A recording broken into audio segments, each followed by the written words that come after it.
નમસ્કાર મિત્રો અંતે ભાજપે શું ડેરિંગ કરવાનું ટાળ્યું છે? શું ઉમરેઠ વિધાનસભામાં જૂની ભૂલો નહીં ચાલે? ભૂતકાળમાં વિસાવદરમાં જે પણ થયું, પરંતુ જોઈ વિચારીને આગળ વધવું પડશે. ભારતીય જનતા પાર્ટી શું ઈચ્છી રહી છે? એ વિસ્તારમાં શું ચાલી રહ્યું છે? ભૂતકાળ શું કહે છે? ગુજરાતમાં પેટા ચૂંટણીનો દોર ખતમ નથી થતો. તમે જુઓ કે 5 વિધાનસભાની પહેલા પેટા ચૂંટણી યોજાઈ હતી, જેમ કે એમાં પોરબંદર આવી જાય, ખંભાત આવી જાય, વિજાપુર આવી જાય, વાઘોડિયા આવી જાય, માણાવદર આવી જાય. ત્યારબાદ વાવની પેટા ચૂંટણી આવી, ત્યારબાદ વિસાવદરની પેટા ચૂંટણી આવી ને હવે ઉમરેઠની પેટા ચૂંટણી. હવે 27મી વિધાનસભા ચૂંટણીને ક્યાં લાંબો સમય છે, પરંતુ પેટા ચૂંટણીનો દોર શરૂ રહે છે.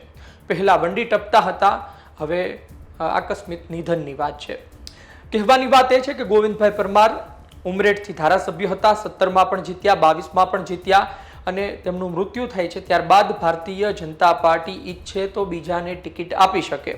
ઉમરેઠમાં ભારતીય જનતા પાર્ટીનું સંગઠન છે, અન્ય લોકો પણ છે, પરંતુ ભાજપે તેમના દીકરાને ટિકિટ આપવાનું નક્કી કર્યું કે લ્યો હર્ષદભાઈ, તમે ચૂંટણી લડો, આ લ્યો ટિકિટ અને જીતીને બતાવો. જો જીતશો તો 27માં વિચારીશું, બાકી 27માં નવો વ્યક્તિ ઉમરેઠ વિધાનસભામાં આવી શકે છે. હવે ઉમરેઠમાં ગોવિંદ પરમારનો દબદબો અલગ હોય અને તેમના દીકરાનો દબદબો અલગ હોય. બાપના સંબંધો અલગ હોય અને દીકરાએ જો એ વિસ્તારમાં ત્યારબાદ એ સંબંધો ટકાવી રાખ્યા હોય તો પરિસ્થિતિ અલગ હોય. હર્ષદ પરમારની પણ અગ્નિ પરીક્ષા થશે, પરંતુ ભૂતકાળની ચૂંટણી એટલે કે તમે જુઓ કે વિસાવદરની ચૂંટણી, તેમાં ભારતીય જનતા પાર્ટી એટલે કે ભૂપત ભાયાણી જીતીને આવ્યા આમ આદમી પાર્ટીમાંથી 2022માં, અને ત્યારબાદ તેઓ ભાજપમાં જોડાયા, પરંતુ ભાજપે તેને ટિકિટ ન આપી અને નવો પ્રયોગ કર્યો.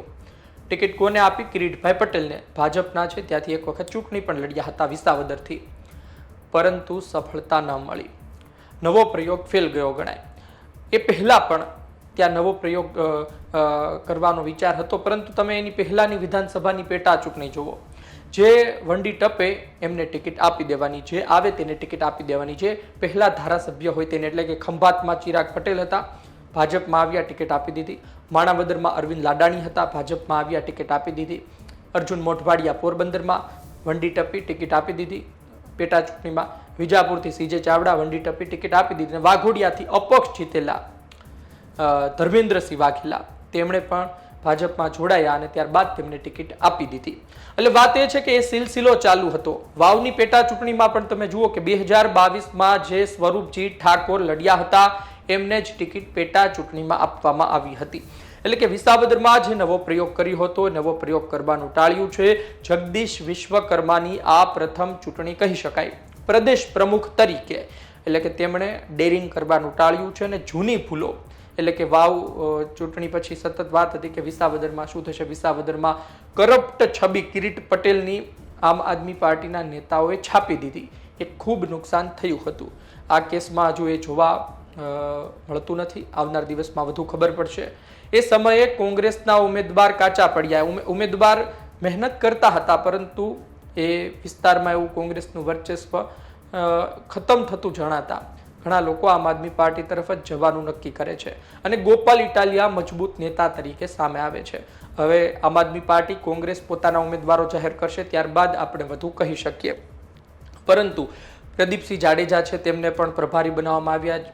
વિસાવદરમાં જયેશ રાદડિયા હતા, મહેનત કરી પરંતુ સફળ ના થયા. ઘણા મત તેના કારણે શિફ્ટ થયા. એ ન હોત તો કહેવામાં આવે છે કે આથી પણ વધુ ખરાબ પરિણામ હોત ભાજપનું. પ્રદીપસિંહ જાડેજા પણ મહેનત કરશે, પરંતુ વિસાવદર અને ઉમરેઠમાં ખૂબ ફરક છે. વિસાવદર સામા પવને ચાલતી બેઠક છે, ઉમરેઠ સાથે ચાલી શકે ભાજપની. 17-22માં જીત્યા તો પેટા ચૂંટણી જીતાડવામાં શું વાંધો? એટલે કે આ તમામ પરિસ્થિતિ છે. હવે જયંત બોસ્કે શું કરશે? ભૂતકાળમાં ચૂંટણી લડવાની તેમણે જાહેરાત તો કરી દીધી છે સોશિયલ મીડિયામાં પોસ્ટ દ્વારા, પણ હવે શું કરશે? એ કોંગ્રેસથી લડશે, આમ આદમી પાર્ટીથી લડશે, એનસીપી અપક્ષ, શું સમજાતું નથી. આવનાર દિવસમાં વધુ માહિતી સામે આવશે. સામે અમિત ચાવડા પણ પ્રદેશ પ્રમુખ બન્યા ત્યારબાદની આ પહેલી પેટા ચૂંટણી છે. એટલે કે આમાં આબરૂ જગદીશ વિશ્વકર્માની પણ જોડાયેલી છે, અમિત ચાવડાની પણ જોડાયેલી છે ને હર્ષદ પરમારની પોતાની પણ છે. જોઈએ આવનાર દિવસમાં શું થાય છે. આપનો અભિપ્રાય કોમેન્ટ બોક્સમાં લખજો. આપ શું વિચારો છો? ધન્યવાદ.